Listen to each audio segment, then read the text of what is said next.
പിതാവിൻ്റെയും പുത്രൻ്റെയും പരിശുദ്ധാത്മാവിൻ്റെയും നാമത്തിൽ ആമേൻ. എൻ്റെ പ്രിയപ്പെട്ടവരെ, ഇന്ന് മെയ് 2 ശനിയാഴ്ച, അമ്മേ പരിശുദ്ധ അമ്മേ, അമ്മേ പരിശുദ്ധമേ, ദൈവമാതാവേ, കൃപാസനത്തിലൂടെ ഞങ്ങൾക്കും ഞങ്ങളുടെ ദേശത്തിനും അമ്മ മധ്യസ്ഥം തേടി തന്ന എല്ലാ അനുഗ്രഹങ്ങൾക്കും കൃപകൾക്കും ഞങ്ങളിപ്പോൾ ഹൃദയം നിറഞ്ഞ നന്ദി പറയുന്നു.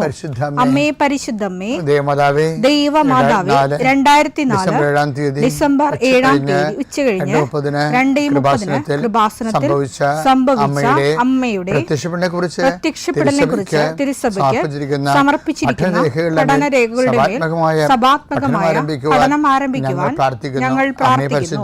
അമ്മേ പരിശുദ്ധമേ, ഭൂസ്വർലോകങ്ങളുടെ രാജ്ഞിയായ അങ്ങേയ്ക്ക് ഭൗമസംരക്ഷണത്തിനായി പ്രപഞ്ചപ്രകൃതിയെ തന്നെ തിരുസഭ പ്രതിഷ്ഠിക്കുവാൻ ഈ പ്രത്യക്ഷീകരണം വഴി ഇടയാക്കണമേ. പരിശുദ്ധമേ, ജപമാല മാതാവേ, സകല കൃപാസനം പ്രാർത്ഥനയോടും ചേർത്ത് ഞങ്ങളിപ്പോൾ പ്രാർത്ഥിക്കുന്ന ഈ കുടുംബത്തിന്റെ പ്രത്യേക നിയോഗം പറ മക്കളെ.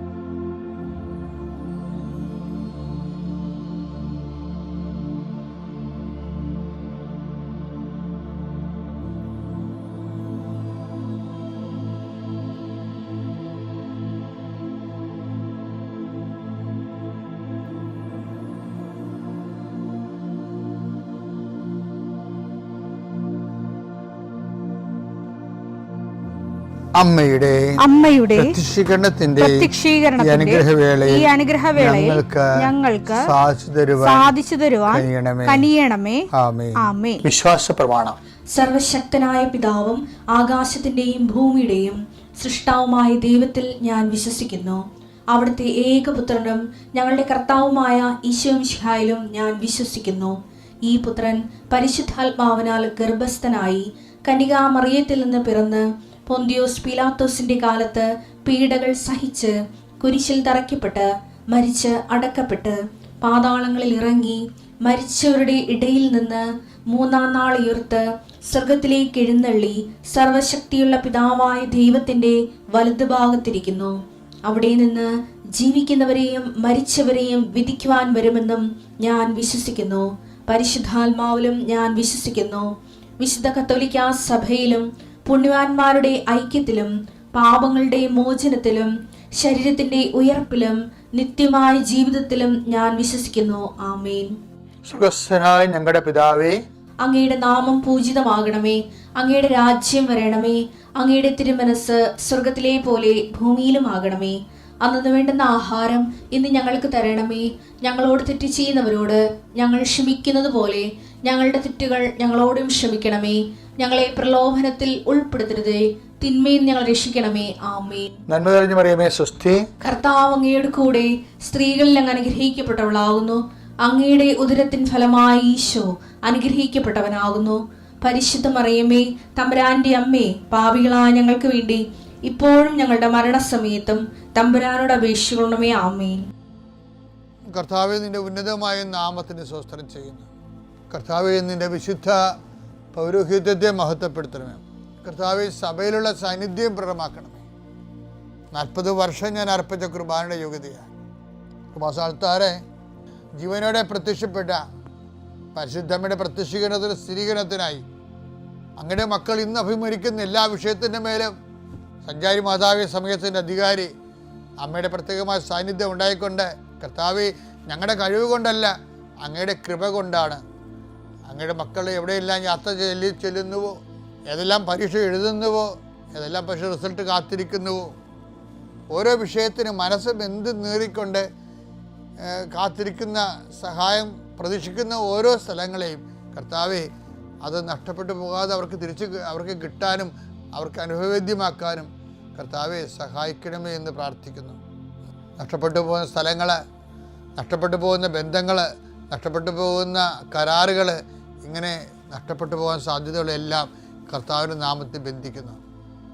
ഓരോ സ്ഥലവും ഓരോ വിഷയത്തെ നീ ആസ്പദമായിക്കൊണ്ട് അതിനെ അധികരിച്ചുകൊണ്ട് ഓരോ വിഷയത്തിൻ്റെ മേലും നീ ആഗ്രഹം അവലംബിച്ചുകൊണ്ട് അത് ഓരോ ഡേറ്റും ഓരോ നീ പ്രത്യാശയോടെ കാത്തിരിക്കുന്ന ചില വ്യക്തികളുടെ വരവ്, പ്രത്യാശയോടെ കാത്തിരിക്കുന്ന ചില ഓഫറുകൾ, പ്രത്യാശയോടെ കാത്തിരിക്കുന്ന ചില തീയതികൾ എല്ലാം എൻ്റെ ദൈവവേദനയെ നിനക്ക് അനുഗ്രഹമായി മാറട്ടെ.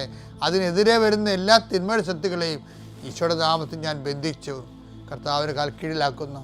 കർത്താവെ, രോഗികൾ, പീഡിതർ, കുടുംബസമാധാനം ഇല്ലാത്തവർ, വിദേശ യാത്ര ചെയ്യുന്നവർ, കർത്താവെ അവരെല്ലാം നീ ആശീർവദിക്കണമെന്ന് പ്രാർത്ഥിക്കുന്നു. എൻ്റെ കർത്താവിൻ്റെ ഉന്നതമായ നാമത്തിൽ സഭയുടെ അധികാരത്തിൽ കുരിശിൻ്റെ അടയാളത്തിൽ ഉപരി പഠനത്തിന് വേണ്ടി ചിന്തിക്കുന്നവരും ആലോചിക്കുന്നവരും അതിനുവേണ്ടി പരിശ്രമിക്കുന്നവർ അവരുടെ കഴിവിനേക്കാൾ കൂടി ദൈവത്തിൻ്റെ കൃപയാൽ അവർ ചെന്നെത്തേണ്ട ഇടത്ത് അവരെ എത്തിക്കാൻ വേണ്ടി പരിശുദ്ധമ്മ ദൈവമാതാവിൻ്റെ മധ്യസ്ഥ പ്രാർത്ഥിക്കുന്നു. കർത്താവ് അസ്ഥിരോഗികളെ നിസുഖപ്പെടുന്നതിനെ ഓർത്ത് നന്ദി പറയുന്നു. ആ ദർശനത്തിലുള്ളതാണ്. അസ്ഥിരോഗികളെ കർത്താവ് സുഖപ്പെടുന്നതിനെ ഓർത്ത് നന്ദി പറയുന്നു. നിത്യപിതാപുത്രൻ പരിശുദ്ധാത്മാവായ സർവേശ്വര നീക്കുവാമേ. സങ്കീർത്തനം 42:2 എന്റെ ഹൃദയം ദൈവത്തിനായി ദാഹിക്കുന്നു. ജീവിക്കുന്ന ദൈവത്തിനു വേണ്ടി തന്നെ. എപ്പോഴാണ് എനിക്ക് ദൈവസന്നിധിയിലെത്തി അവിടത്തെ കാണാൻ കഴിയുക. രാപ്പകൽ കണ്ണീർ എന്റെ ഭക്ഷണമായി. എവിടെ നിന്റെ ദൈവമെന്ന് ഓരോരുത്തർ നിരന്തരം എന്നോട് ചോദിച്ചു. അതായത് നമ്മളെപ്പോഴും ഈ ദിവസങ്ങളുണ്ടല്ലോ, അതായത് ഇതൊരു വിഷയമാണ്. പല ആൾക്കാർക്കും ഭയങ്കര ദാഹമാണ്. പക്ഷേ എന്ത് സംഭവിച്ചു കഴിഞ്ഞാൽ കുറേ നാൾ കഴിയുമ്പോൾ നമ്മൾക്ക് നമ്മുടെ പ്രാർത്ഥനകൾക്ക് അമിത ഭാരം വെക്കും. അതിൻ്റെ കാരണം വെച്ച് കഴിഞ്ഞാൽ കുറേ നാൾ കഴിയുമ്പോഴേ ഇപ്പം ഇവിടുത്തെ ഈ സങ്കീർത്തനത്തിൻ്റെ സത്യസന്ധമായ ഭാരക്കുറവുള്ള പ്രാർത്ഥന കാരണം പറക്കാൻ എളുപ്പമാണ്. എന്താ കാര്യം? എൻ്റെ ആത്മാവ് ദൈവത്തിനായി, ജീവനുള്ള ദൈവത്തിനായി ദാഹിക്കുന്നു. അപ്പോൾ ശരിക്കും നമ്മുടെ ദാഹം എന്താ? നമ്മൾ ഒന്ന് ചിന്തിച്ചാൽ മനസ്സിലാവും, നമ്മൾ ദൈവത്തിനായിട്ടല്ല ദാഹിക്കണത്, ദൈവത്തിൻ്റെ ആനുകൂല്യത്തിനായിട്ടാണ് ദാഹിക്കുന്നത്.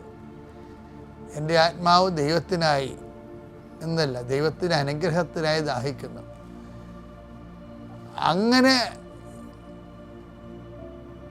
ഒരു കാലം മുഴുവൻ തുടർന്നുള്ള അവസ്ഥ എന്താ? അപ്പോൾ പ്രാർത്ഥനയ്ക്ക് ഈട് വെക്കും. പിന്നെ ഒരു കാലത്ത് ഇത് പൊങ്ങത്തില്ല. പല ആൾക്കാരുടെയും പ്രാർത്ഥന ഭാരപ്പെട്ട പ്രാർത്ഥനയാണ്. കാര്യം എന്താണ്? ഇവർ ദൈവമായിട്ടുള്ള ഇടപാട്. ഇപ്പം ചിലർ ചോദിക്കണേ, എന്തിനാ എന്താ ഇപ്പം പള്ളിയിൽ നിന്ന് മാറണില്ല? അപ്പോൾ തിരിച്ച് പള്ളി പോകാത്തവരോട് നമ്മൾ പറയുമ്പോൾ നിങ്ങളൊന്നും കാണുന്നില്ലല്ല. ഞങ്ങൾ വലിയ പാപികളൊന്നും ഇല്ലേ. അപ്പോൾ എന്നിട്ട് നമ്മൾ പാപികളുമായി തന്നെയല്ല, അവർക്ക് അതിനൊക്കെ ആവശ്യമില്ലെന്നാണ് പറയണത് പള്ളിയിൽ പോകണ്ട. അപ്പോൾ എന്തോ ആവശ്യമുണ്ടെങ്കിൽ മാത്രമേ പള്ളി. ഏറ്റവും വലിയ ആവശ്യം എന്താ? ദൈവമാണെന്ന് ആ മരക്കഴുതൊക്കെ അറിയത്തില്ല. അത് ചിലർക്ക് മരണം വരെ അറിയാൻ പറ്റത്തില്ല.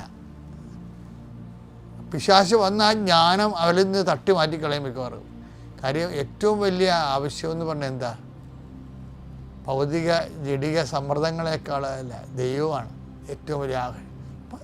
നമ്മളൊക്കെ പ്രാർത്ഥിക്കുന്നതും ദൈവവുമായിട്ട് ഒരു കമ്മ്യൂണിക്കേഷനും റിലേഷനിലും ഒരു സ്നേഹത്തിൽ നിലനിൽക്കാനാണ് നമ്മുടെ ആത്മാവ്. അതായത് എൻ്റെ ആത്മാവ് ജീവനുള്ള ദൈവത്തിനായി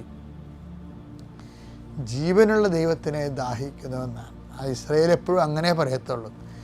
ഇസ്രായേൽ ദൈവത്തിൻ്റെ രണ്ടായിട്ടാണ് കണ്ടിരിക്കുന്നത്. ചത്ത ദൈവങ്ങളുണ്ട്, ജീവനുള്ള ദൈവങ്ങളുണ്ടാണ്. അതുകൊണ്ടാണ് പത്രോസ് പറയണത്. എന്താ പത്രോസ് പറയാം? പത്രോസിനോട് കർത്താവ് ചോദിക്കത്തില്ലേ, whom do you say that I am? ഞാൻ ആരാണെന്നാണ് നിങ്ങൾ പറയുന്നത്? എവിടെ വെച്ചാൽ ചോദിക്കണേ? ഇത് കെസറിയ ഫിലിപ്പിൽ വെച്ച്. കേസറിയ ഫിലിപ്പി എന്താ? കേസർ എന്ന് പറഞ്ഞാൽ സീസറിൻ്റെ ചക്രവർത്തിയുടെ അഭിധാനത്തിന് വേണ്ടി ഫിലിപ്പ് രാജാവ് പണികഴിപ്പിച്ച അമ്പലത്തിൻ്റെ മുകളിൽ വെള്ളരിക്കോലങ്ങളെപ്പോലെ എന്നാണ് പറയുന്ന ബറൂക്കിൻ്റെ പുസ്തകമില്ലേ, കണ്ണുണ്ട് കാണുന്നില്ലാത്ത വിഗ്രഹങ്ങൾ. അപ്പോൾ എന്ന് വെച്ചാൽ അവർ അടയാളമായിട്ടല്ലല്ലോ, അവർ വിഗ്രഹമായിട്ട് തന്നെ ദൈവമായിട്ടാണ് കാണുന്നത്. നമ്മളൊക്കെ അതിനെ അടയാളമായിട്ടും പ്രതിരൂപമായിട്ടൊക്കെയാണ് പ്രതിച്ഛായിട്ട് കാണും. അപ്പൻ്റെ അമ്മയുടെയൊക്കെ രൂപങ്ങൾ നമ്മൾ വെക്കുന്നില്ലേ, ആദരവോടെ കാണും. അതിനൊരു ആ പരിശുദ്ധ അമ്മയ്ക്ക് കൊടുക്കുന്ന ആദരവാണ് നമ്മൾ കൊടുക്കുന്നത്. പക്ഷേ അത് സ്നേഹത്തിൻ്റെ ഭക്തിയുടെ വേറെ ഒരു തലമാണത്. പക്ഷേ ഇതങ്ങനെ ചിലരങ്ങനെയല്ല, ചിലർ അതാണെന്നതിനാണ് അവർ വിശ്വസിക്കുന്നത്. അപ്പം അതുകൊണ്ട് പത്രോസ് പറയും, നീ ഇതുപോലെയുള്ള ദൈവമല്ല, ഈ സീസറിൻ്റെ ക്ഷേത്രത്തിൻ്റെ മുകളിലിരിക്കുന്ന പോലെയുള്ള വിഗ്രഹം പോലെയുള്ള ആളല്ല, നീ ജീവനുള്ള ദൈവത്തിൻ്റെ പുത്രനായ മിശിഹായാണെന്ന് പറയുന്നത് ആ അർത്ഥത്തിലാണ് ശരിക്കും പറയണത്. അപ്പം ആത്മാവ് എപ്പോഴും നിങ്ങൾ വീട്, ജോലി, വിവാഹമെന്നും പറഞ്ഞ് ഭൗതിക ആനുകൂല്യത്തിന് വേണ്ടി ദൈവത്തിനെ എപ്പോഴും സമ്മർദ്ദത്തിൽ ഇങ്ങനെ ആശ്രയിക്കുന്നതിൻ്റെ ഒരു ദൈവത്തിന് വേണ്ടി എപ്പോഴെങ്കിലും ദൈവത്തിന് തോന്നണം. ഒരിക്കലെങ്കിലും ദൈവത്തിന് അങ്ങനെ തോന്നിയില്ലെങ്കിൽ നമുക്ക് ദൈവമായിട്ട് മുന്നോട്ട് പോകാൻ പറ്റത്തില്ല. എൻ്റെ ആത്മാവ് ദൈവത്തിനായി, ജീവനുള്ള ദൈവത്തിനായി ദാഹിക്കുന്നു. അല്ല, ദൈവത്തിൻ്റെ ആനുകൂല്യത്തിനായിട്ട് എപ്പോഴും ദാഹിക്കണമല്ല, അനുഗ്രഹത്തിനായിട്ട് ദാഹിക്കണമല്ല, ദൈവത്തിനായിട്ട് ദാഹിക്കണം. അങ്ങനെയാണോ നിൻ്റെ ജീവിതമെന്ന് ഒരു ഇൻട്രോസ്പെക്ഷൻ മനസ്സിലിരുത്തി നോക്കിയാൽ, ദൈവത്തിന് വേണ്ടി കൊതിക്കാൻ തുടങ്ങിയ പിന്നെ പ്രാർത്ഥനകളെല്ലാം സിമ്പിളാകും. പിതാവിൻ്റെയും പുത്രൻ്റെയും പരിശുദ്ധാത്മാവിൻ്റെയും നാമത്തിൽ.